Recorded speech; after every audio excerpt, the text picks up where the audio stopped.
Good evening, नमस्ते, सत श्री अकाल, आदाब। आप सबका स्वागत है मेरे यूट्यूब चैनल में। आप सब सुन रहे हैं मुकद्दर का सिकंदर और आप सबको देती हूँ मैं प्रीवियस पार्ट। और शेयर सब्सक्राइब करना ना भूले। अरे नहीं बोलते हैं यार तो कर लो, अपने मन से कर लो। और फिर चलिए आगे बताते हैं आखिर स्टोरी में हुआ क्या था। जो भी हुआ था आप सबको पता है, वही हुआ था जो सुना था। तो चलिए प्रीवियस पार्ट दे लेते हैं आप सबको। और प्रीवियस पार्ट में कुछ ऐसा होता है कि हमारी जो सान्या है वो जो कंगना के साथ ऐसे दुर्व्यवहार करते हुए घर से निकल जाती हैं। जब वो घर से जाती हैं तो हमारी कंगना जो होती है उनको टेंशन होने लगती है। अब उनके जले पे नमक छिड़कने मनीषा आ जाती हैं। मनीषा जो होती हैं वो उनके जले पे नमक तो छिड़क देती हैं, मगर उससे कई गुना जो हमारी कंगना होती है उनके जले पे नमक छिड़क देती हैं। तो अब शानिया घर आती हैं, राहुल उनको वापस पहुंचाते हैं। देन अब सुनते हैं आगे आगे हुआ क्या था स्टोरी में। तो चलिए बताते हैं आगे क्या होता है। तो जो हमारी शानिया होती है वो उनको जैसे तैसे तो कंगना लिटा देती हैं। उनके जो शूज होते हैं वो रिमूव करती हैं। रिमूव करने के बाद उनको जब लिटाती हैं तो उनके उनके वॉइस मतलब जो वो धीरे धीरे बड़बड़ा रही होती है, कहती है कि कंगना ऐसा तुमने क्यों किया, तुमने ऐसा क्यों किया, क्या ज़रूरत थी तुम्हें ऐसा करने की। वो ये चीज़ बोले जा रही होती है, मतलब कंटिन्यूस में बोले जा रही होती है। जो हमारी अ, जो कंगना होती है वो बातों को सुनती हैं, जो धीरे धीरे वो बोल रही होती है। जैसे उनको लेटाने के बाद, उनको ठीक से बेड पे करने के बाद वो उनको ऐसे छोड़ के जा रही होती है ब्लैंकेट को कवर करने के बाद, तो उनको अपने हाथों से पकड़ लेती हैं और उनको अपने तरफ खींचती हैं और कहती हैं तुमने ऐसा क्यों किया, हाँ बताओ। वो फिर ये बोल के ही वो सो जाती है। उनको पूरी तरह से जो बाहों में जो भरी होती है उससे वो छुड़ा नहीं पाती हैं। और वो ट्राई करती भी हैं मगर वो छोड़ती ही नहीं है। तो हमारी कंगना भी वैसे ही सो जाती हैं। और जब वो सोती हैं उनके साथ, और इनकी जब रात सुबह होती है तो अब हमारी जो शाने होती है उनकी नज़र खुलती है, मतलब वो आंखें खुलती हैं। जब आंखें खुलती है, उन्होंने जब ये फर्स्ट टाइम किया होता है तो उनको सर दर्द होता है। सर दर्द होता है, ओ माय गॉड मेरा सर, ये इतना दर्द क्यों हो रहा है। और जैसे ही वो हाथ, वो कहते हैं हाथ भी भारी लग रहा है यार, हाथ क्या हो गया मेरा। जब वो देखती हैं कि उनके पास जस्ट कंगना सोई हुई है तो कहती ये यहाँ, और फट से उनको उठा देती है अपने जो शोल्डर से। कहती तुम यहाँ क्या कर रही हो, तुम्हें यहाँ कौन बोला सोने के लिए। तो कहती हैं कि खुद ही, तुम्हें याद नहीं है। तो वो उनके दिमाग में थोड़ा सा शैतानी सोचती है। अब वो सोचती हैं कि वो कपड़े चेंज होते हैं उनके, और हमारी कंगना के भी कपड़े चेंज होते हैं। तो वो कहते कि तुम उसके हाथों में जो पट्टी होती है यहाँ पे क्या कर रही हो। और उसके ना नेक पे ना जो थोड़े बहुत निशान होते हैं, जिससे उसको बिल्कुल ध्यान नहीं होता कि वो निशान कैसे बने हैं। और क्योंकि वो नींद में ही उसको वो किस की होती है, तो जिसकी वजह से उसके नेक पे जो होता है ना मार्क बन गया होता है, जिसके वजह से ना बिल्कुल भी ये बात जो हमारी शानें होती है उनको याद नहीं होती है कि उन्होंने ऐसा कुछ किया था। तो कहती हैं कि क्यों, क्या हो गया, खुद ही तो उठा के कल रात को ले आई थी। हाँ मैं तो नीचे ही सो रही थी, मैं तो चुपचाप सो भी गई थी, और तुमने ही बोला कि नहीं मेरे साथ बेड पे सो। और उसके बाद तुमने मेरे साथ पता नहीं क्या क्या किया। हाँ तुम्हें याद तक नहीं है तुमने क्या कर दिया है मेरे साथ, तुमने तो मुझे बर्बाद कर दिया है। तो वो जानबूझ के ये नाटक किए जा रही होती है सान्या के साथ कंगना, और उनको परेशान किए जा रही होती है। कहती कि तुम कैसी हो कंगना, सॉरी सान्या, हाँ तुम्हें नशे में तुम्हें ये भी समझ नहीं आ रहा होता है। हाँ तुम ये भी नहीं देख पाती हो कि एक लड़की है बेचारी, उसके साथ अत्याचार पे अत्याचार किए जा रही हो। हाँ मैं तो अब कहीं मुंह दिखाने के लायक नहीं रही। तो कहती कि चुप करो, बकवास बंद कर तुम, ऐसा कुछ नहीं हुआ था। तो कहती कि तुम्हें याद है बताओ तुमने नहीं किया था? वो अपने नेक के जो किसेस होते हैं, वो जो उसने बहुत ज़्यादा हार्डली किस किया होता, तो उसके नेक पे निशान बन चुका होता है। वो दिखाती है तो उसको कहीं से भी वो चीज़ याद नहीं आ रही होती है, और कहती है कि तुम्हें नहीं याद है? हाँ, तुमने ही तो अपने पास सुलाया था, और तुमने ही ये सारी चीज़ें की थी। हाँ, और उसके बाद से कपड़े भी पहनाए थे, तुम्हें बिल्कुल याद नहीं है?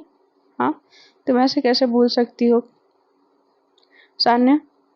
तुमने इतना सब कुछ किया मेरे साथ, तुम्हें याद ही नहीं? तुम तो कह दोगे कि तुम मेरे साथ थी ही नहीं कल। हाँ, इतना सब कुछ करने के बाद वो जो नशे में उसको जो किस की होती है, और जो कंगना होती है जो उसको मना की होती है, मगर वो बस किस तक ही रह गई होती है और वो सो गई होती है। उसके आगे उसने कुछ नहीं किया होता है। बट इस बात का फायदा उसको नहीं पता होता कि इसको सुबह याद नहीं होगा, वो अभी उठा रही होती है। अब वो सान्या को गिल्ट में डाल रही होती है। सान्या अब ये सोच रही थी कि क्या मैंने ये सब किया? जब वो किसेस दिखाती कहती कि फिर ये देखो, और जब वो नेकलाइन से नीचे का किस दिखाती है तब तो वो अपनी आंखें बंद कर लेती, कहती कि फालतू की बातें मत करो, मैंने ऐसा कुछ नहीं किया तुम्हारे साथ, तुम झूठ बोल रही हो। तो कहती कि अब मैं झूठ बोल रही हूँ? तुम्हें याद नहीं है तो मैंने झूठ बोल दिया? हाँ, वो परेशान करती हैं और अपने फेस को टर्न करा लेती हैं उनको, क्योंकि सानिया को ऐसे देख के हंसी भी आ रही होती है कि उसको कुछ याद नहीं है, और उसको ऐसे ब्लेम किए जा रही हैं। अब वो उनके गिल्ट को ना उनको बढ़ा रही होती हैं, और अब वो जो होती हैं, जो हमारी सानिया जो होती हैं, वो अब सोच रही होती है कि मैंने ये सब कब किया, और ये इसको कब स्तर पे मैं ले आई। ये सब यदि मैंने किया है तो बेहद गलत किया है। मैं ऐसे कैसे कर सकती हूँ, और मुझे याद क्यों नहीं आ रहा था? कहती कि हाँ वही तो, तुम्हें याद नहीं आ रहा? तुम्हें तो वैसे बहुत सब कुछ याद रहता है, तुम कहती हो तुम सानिया सानिया शाश्वत अग्रवाल हो, हैं? तुम्हें याद ही नहीं है? सानिया ऐसे कैसे हो सकता है? शाश्वत यशवर्धन अग्रवाल कैसे भूल सकती है? तो कहती है कि एक तो पहले तुम मेरा ढंग से नाम लो, ठीक है? नाम ले ही रही हो तो। मेरा नाम सानिया यशवर्धन शाश्वत अग्रवाल है, समझ में आया? तो कहती है हाँ हाँ मेरे को पता है, इतना लंबा नाम कौन रखता है कि किसी से लेना ही ना बने, वो आधा नाम भूल ही जाए बीच में। तो कहती है कि तुम्हें इतना बड़ा लगता है, बट तुम्हें याद करना पड़ेगा। और ठीक है ना, मैंने ही तो किया है, इसमें गलत क्या है? हाँ, ये नॉर्मल सी बात है। तो कहती है कि नॉर्मल सी बात है, तुम्हें ये नॉर्मल लगता है? तो इस तरीके से, इस तरह से ये करना ये नॉर्मल लग रहा है? तो कहती है कि हाँ, तो नॉर्मल ही है। तुम ऐसे ऐसे कैसे बोल सकती हो कि मैंने ये सब किया, तुम बर्बाद हो गया ये वो? हाँ, मेरा अधिकार था, मैंने ले लिया, ठीक है? और वो बोल के वॉशरूम में चली जाती है। जब वो चली जाती है तो हमारी जो इधर जो कंगना होती है वो बहुत हंसती हैं उसके इस तरीके से बात करने के, और कहती है कि देखो मैं तुम्हें कितने गिल्ट में डालने वाली हूँ सानिया, तुम्हें तो याद नहीं है, और ये तुम्हारी निशानियां मैं सबको दिखाऊंगी, खासकर तुम्हारी मनीषा को। और उसके बाद देखती हूँ कि कैसे वो रिएक्ट करती है, और उसको तो बड़े मजे आ रहे होते हैं, और सानिया को तो इधर याद ही नहीं होता कि उसने किया क्या था। और क्योंकि ये यही होता है कि जब पहली बार करो तो इसीलिए कुछ याद नहीं रहता है, तो इसीलिए कोई भी चीज़ सोच समझ के करना चाहिए। और अब देखो, अब उसको वो परेशान कर रही है, तो अब उसको हाँ या ना में उसको याद ही नहीं आ रहा। अब वो जो बोलेगी भाई उसको तो मानना पड़ेगा, और भाई उसके पास प्रूफ्स भी हैं जो उस बात को प्रूफ कर रहे हैं। अब वो जाती है, शावर लेती है, कपड़े मतलब जो अंदर बाथ टॉवल रखा रहता है वो पहन के बाहर आती है, तो देखती है कि कंगना जो होती है उसकी तरफ देख नहीं रही है। जब वो बाथ टॉवल में जब बाहर आती है तो कहती है कि वैसे पक्का सच बोल रही हो ना कि हमारे बीच ये सब? तो कहती है कि हाँ, मैं नहीं तो झूठ बोलूंगी। हाँ, तो कहती है कि तुम नजरें नीचे क्यों गई हो? जब हमारे बीच सब हुआ तो तुम अभी नजरें नीचे क्यों रख रही हो? तो कहती है, इतनी भी बेशर्म नहीं हो ना, ठीक है? वो रात के अंधेरे में हुआ, और ऐसे रोशनी में ऐसे कैसे तुम्हें देख सकती हूँ मैं? तो कहती है कि अच्छा। फिर वो उस वक्त कुछ नहीं बोलती हैं, वो थोड़ा सा नॉर्मल हो चुकी होती है, मतलब ये जब वो बोली होती है तो कहती है कि आज एक कड़वा करेला इतना नॉर्मल होकर बात कर रही है, कुछ हजम नहीं हो रहा है। कहीं उसको ये तो नहीं लग रहा है कि इसके वजह से वो मुझ पे रहम दिखा रही है? अच्छा है, थोड़ा देर तो भैया इतना तो बनता है। तो कहती है कि यार मेरे को याद क्यों नहीं आ रहा है। वो कपड़े निकालती है और फिर जाती है, वो चेंज करके ड्रेसिंग रूम से चेंज करके आती है। वो चेंज करने के बाद आती है, अपने कपड़े को सेट करती है और जो वो उसके कपड़े होते हैं, जो वो ऊपर शर्ट पहनी होती है वाइट कलर का और ब्लैक पैंट पहनती है, और उसके बाद से वो वॉच लेती है और अपने बालों को थोड़ा सा अच्छे से संभालते हुए अपना की उठाती है और लैपटॉप बैग उठाती है, वहाँ से चली जाती है। और वो दिमाग में ये सोच रही होती है कि क्या ऐसा हुआ था, सच में ऐसा हुआ था, मैंने ऐसा किया था। और उसके जो हाथ में बैंडेजेस होते हैं वो गीले हो चुके होते हैं, तो वो फिर वापस आती है कमरे में। और इधर जो हमारी कंगना होती है, वो अपनी साड़ी को खोल के कुछ अलग पहनने की कोशिश कर रही होती है, ऐसा उसको लगता है, मगर वो खोल रही होती है क्योंकि उसको वॉशरूम जाना होता है। तो तब तक वो तुरंत पहुंचते तो कहते सॉरी सॉरी सॉरी। तो कहती कि तुम बिना नॉक किए कैसे अंदर आ सकती हो सान्या। तो कहती कि भूलो मत ये मेरा भी कमरा है, मैंने बोला ना सॉरी, मैंने जानबूझ के नहीं किया, मेरा हाथ का बैंडेज गीला हो गया था तो मैं बस वो चेंज करने आई थी। तो कहती है कि अच्छा मैं वॉशरूम जा रही हूँ, आप चेंज कर लो। तो कहती है वेट वेट वेट, तुम ऐसे क्यों रिएक्ट कर रही हो, कि हमारे बीच तो सब कुछ हो गया है ना, तो अभी तुम ऐसा क्यों। तो कहती है कि क्या मतलब मैं कपड़े उतार के रख दूँ तुम्हारे सामने। तो कहती है कि हाँ तुम्हें कोई प्रॉब्लम नहीं होनी चाहिए। तो कहती है कि कुछ भी मत बोलो ठीक है। तो कहती है कि अच्छा मैं कुछ भी बोल रही हूँ। तो कहती है कि हाँ कुछ भी बोल रही हो, और ना ये मत बोलो कि मैं तुम्हारी वाइफ हूँ। तो कहती है कि हाँ वाइफ हूँ, मैं भूल नहीं रही हूँ, मुझे याद है, अच्छे से याद है, मगर कल रात को जो कुछ हुआ मुझे वो अच्छे से याद नहीं है, और तुम बता रही हो कि ऐसा हुआ था, वो मुझे यकीन नहीं है, मैं ऐसा नहीं कर सकती। तो कहती है कि अब तुम्हें यकीन नहीं है, मैंने तुम्हें निशानियां दिखाई और तुमने ये सब तुम्हारा ही किया जा रहा है, और मैं कहीं और तो जाऊंगी नहीं ये सब के लिए। तो कहती हैं कि हाँ ये भी बात सही है। फिर वो बातों को भूल के कहते कि ठीक है मैं चेंज कर लेती हूँ, तुम जाओ। तो वो चली जाती है। और इधर हमारी सानिया अच्छे खासे गिल्ट में पड़ चुकी होती है कि यार मैं ऐसे कैसे उसके साथ कर सकती हूँ, मैं मैं नहीं कर सकती ऐसा, मैं ये बिहेवियर रख ही नहीं सकती, ये गलत है। तो ये सोचे जा रही होती है, अपने दिमाग में सोचे जा रही होती है, और वो डिटॉल से क्लीन कर रही है, उसको डिटॉल से जलन भी नहीं होती है, और उसमें वो क्रीम लगाती है, बैंडेज लगाती है, और वहां से चली जाती है। इधर ऐसे शांति से जाती हुए शाने को देख के कंगना को लगता है कि यार मैंने लगता है ज्यादा कर दिया, कहीं इसके दिमाग में कुछ और तो नहीं चल रहा, ये कहीं उसको याद तो नहीं आ गया। तो कहती है कि नहीं नहीं, उसको याद नहीं आया होगा, उसको याद नहीं आएगा। तो कहती है कि अब आराम से वो नहाती होती है और अपने कपड़े पहनती है। वो फिर उस दिन सूट फिर से वेयर करती है, जो रात में वो साड़ी पहनी होती है उसको खोल के वो फिर सूट वेयर करती है। सूट वेयर करने के बाद वो नीचे आती है। तो वो जब वो बालों को जो गीला की होती है ना, तो उसके बाल थोड़े गीले ही होते हैं, उसे इन्हें ड्रायर से अच्छे से सुखाए नहीं होते, तो हल्के गीले हुए होते हैं, तो उसके बालों से पानी टपक रहा होता है। तो जब वो नीचे जब आती है तो जो यशी जी होती है पूछती हैं कि कंगना बाल बेटा अच्छे से ड्राई नहीं की क्या। तो ये देखिए नहीं माँ मैंने आज ऐसे ही बाल रख लिए। तो कहती हैं कि ठीक है, तो ये तुम्हारे गले पर निशान। तो कहती हैं कि माँ वो और ये हाथ में क्या हुआ। और वो फिर जो देखती है सना के हाथ में भी बैंडेज लगा होता है। तो कहते हैं कि इसी ने किया ना, आज मैं इसको बताती हूँ। तो कहती है नहीं नहीं नहीं माँ रुकिए। तो कहती है ये क्या हुआ, क्यों रोक रही हो तुम इसे। तो कहती कि माँ वो कल मेरी गलती थी, मेरी मेरी गलती थी, मेरे हाथ से वो कांच टूट गया और मेरे हाथ में लग गई, और जब ये साफ करने गई तो इनके हाथ में भी लग गया। तो कहती कि यही बात थी ना पक्का। तो कहती कि हाँ यही बात है माँ, आपसे मैं झूठ बोलूंगी। कहती कि ठीक है अगर तुम बोल रहे हो तो मैं इसको नहीं तो मैं अभी बताती इसको। सानिया ये बस उसके कान सुन रहे होते हैं सारी बातें, मगर वो कुछ बोलती नहीं है, अपनी माँ को कुछ रिएक्ट नहीं करती है। और वो मतलब क्योंकि उसके पीछे हो रहा होता है, वो जो डाइनिंग एरिया होता है उधर हो रहा होता है, और ये हॉल में बैठ के पेपर देख रही होती है। तो उसको समझ आ जाता है कि इसने कुछ नहीं बताया, तो हो सकता है कि कुछ बवाल ना हो। खैर उसको ये लगता है कि कोई बवाल ना हो। फिर हमारी जब मनीषा आती है, जब मनीषा आती है और वो जानबूझ के जो उसके गीले बाल जो थोड़े से आगे होते हैं उसको पीछे कर देती है। जो उसके गले पे निशान होते हैं, जो उसके नेकलाइन पे निशान होते हैं, वो दिखाने के लिए उसको ये दिखाने के लिए वो एकदम बालों को एकदम साइड में कर लेती है।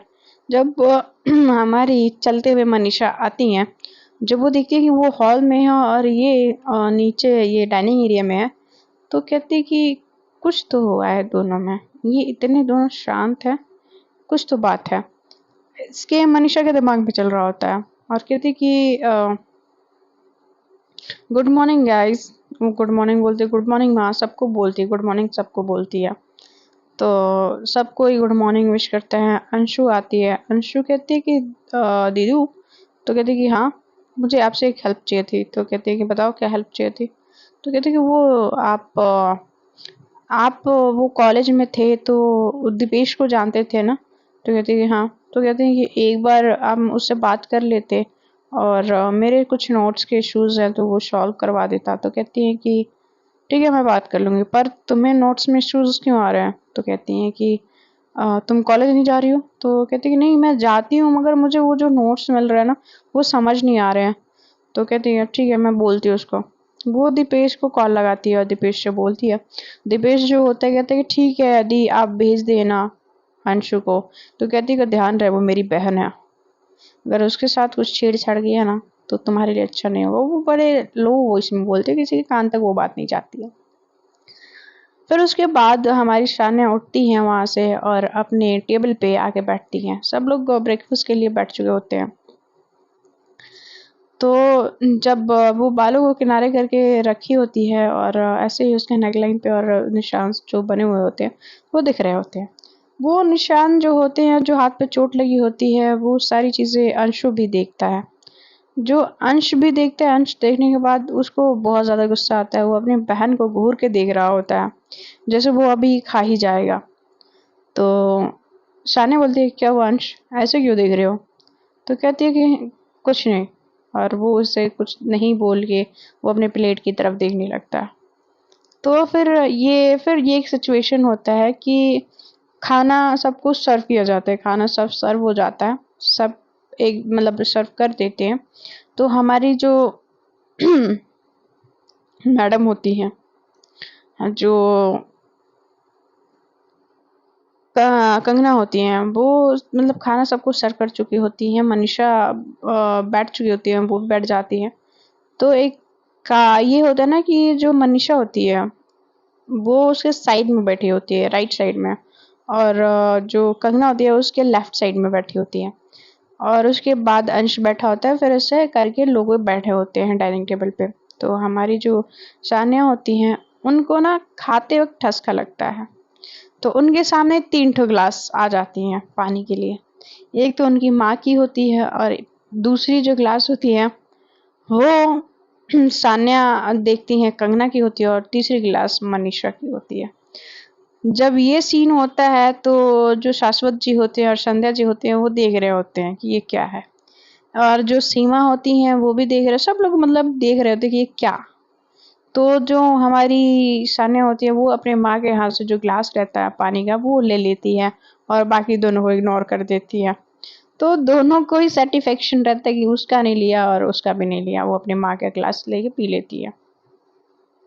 तो कहती है कि सान्या ध्यान से खाओ। तो कहती है कि जी माँ, वो पता नहीं चला ठसका लग गया। तो कहती है कि हाँ ध्यान से खाओ आराम से, कोई जल्दी नहीं है, ऑफिस ही जाना है, कहीं दूर नहीं जाना है। तो कहती है कि जी माँ। तो फिर वो खाने लगती है और खाने के बाद जब वो सोच रही होती है कि ये मुझे याद क्यों नहीं आ रहा, अगर मैंने ऐसा कुछ किया तो मुझे याद तो थोड़ा बहुत तो आना चाहिए ना।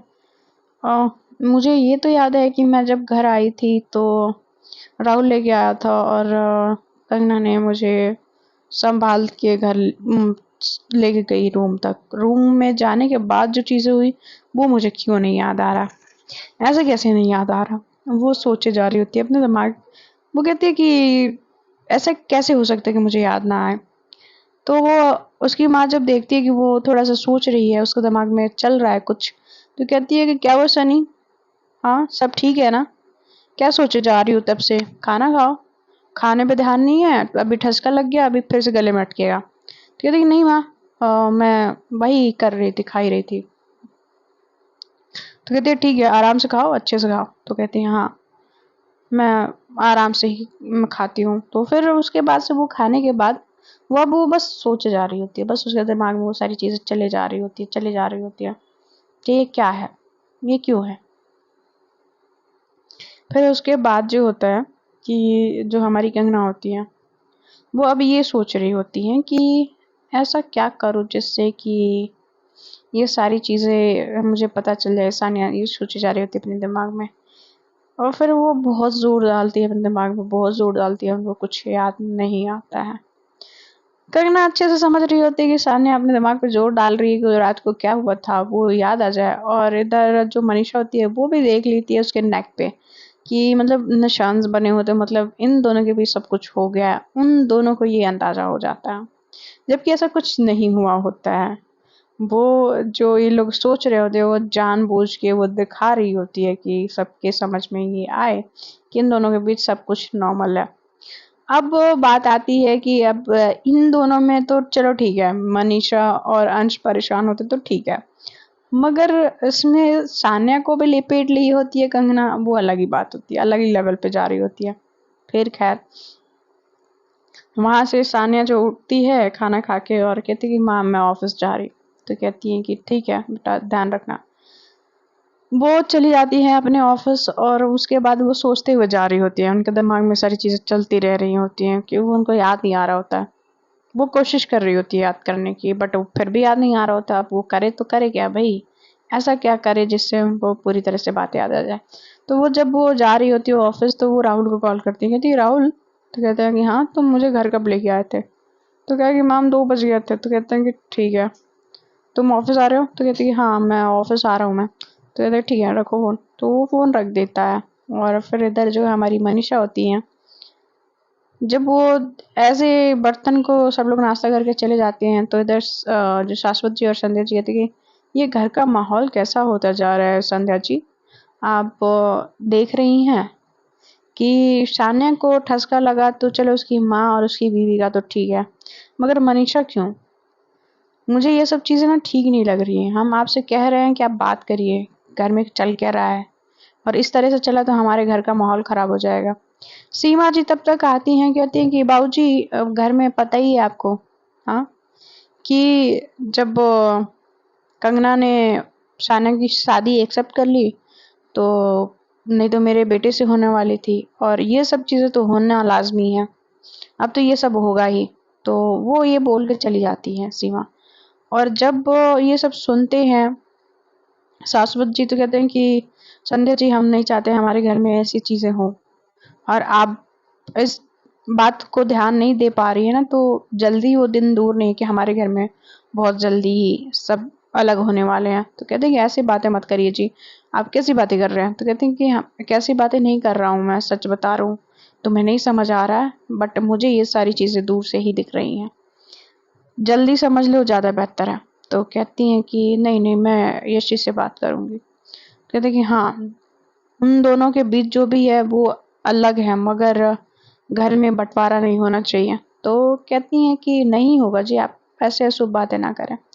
तो कहते हैं कि ठीक है, मैं अशुभ बातें नहीं कर रहा हूँ, जो आशंकाएं दिख रही हैं मुझे, मैं बस उसकी बात कर रहा हूँ। वो चले जाते हैं वहाँ से, और सुंदर जी के दिमाग में ये सारी बातें रिपीट होने लगती हैं। वो यशी जी को बुलाती हैं, और वो दोनों गार्डन एरिया में बैठे रहते हैं। यशी जी कहती हैं, वो यशी जी से पूछती हैं कि यशी सब कुछ ठीक है ना, संध्या वो सान्या और उस कंगना के बीच। तो कहती कि हाँ माँ सब ठीक है, आपने देखा नहीं कि इन दोनों में कितनी कोऑर्डिनेशन है, और आज आज सुबह तो उसके गले पे निशान और ये सब देख के तो पता चलता है कि सब दोनों में ठीक है, इन दोनों में ये दोनों अपनी लाइफ में आगे बढ़ रहे हैं।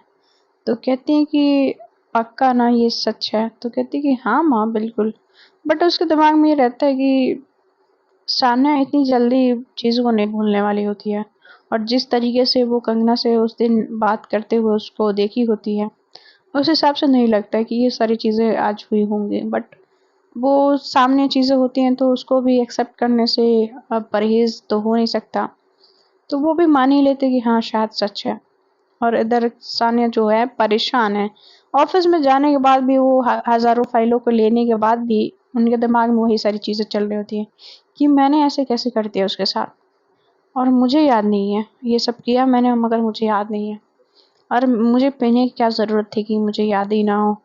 अब तो मैंने ये सब कर दिया अब, और वो मेरे सामने ऐसे मुझसे बात किए जा रही है और मुझे बर्दाश्त करना पड़ रहा है। तो वो ये सारी चीज़ें सोच रही होती है अभी। फिर उसके फ़ोन पे एक रिंग बजती है, वो कॉल उठाती है, कहती है हेलो। तो कहती है मैम आपके बारे में पता लगाने के लिए बोला गया था। तो कहती है मेरे बारे में कौन पता लगाने के लिए बोला था? तो कहती हैं कि एक मैम है, उन्होंने बताया था आपके बारे में पता लगाने के लिए, मगर मैंने सोचा कि ये बात मैं आप तक पहुंचा दूं तो शायद मेरा कुछ भला हो जाए। तो कहती हैं कि कौन है वो